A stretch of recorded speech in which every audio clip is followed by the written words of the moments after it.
Sandra Foxx from the Jeff Elliott The Morning Show on WIRK, and I'm getting ready to go up into what I think is a T-28. I've never been on a smaller plane before, but it's all for the Stuart Air Show, so I'm pretty excited, and thank you so much to everyone here at the Jet Center for letting me go up. The boys think I'm either going to throw up or pass out. I think I'm going to be fine. We'll see. Let's get ready to fly. That's my plane. So I'm in the plane. There goes the captain. Thank you. Okay. Hi. I actually have a parachute on.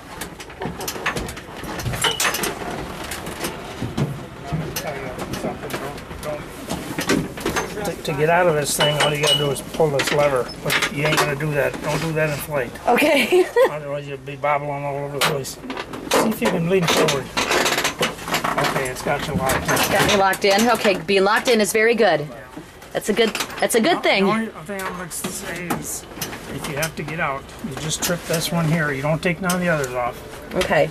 You dive right over the side down and pull this. And then But it ain't gonna happen. So. it ain't gonna happen. But if it does, then that's when I pull the parachute. If you don't go, don't you go. Okay. Did we get all that? Yes.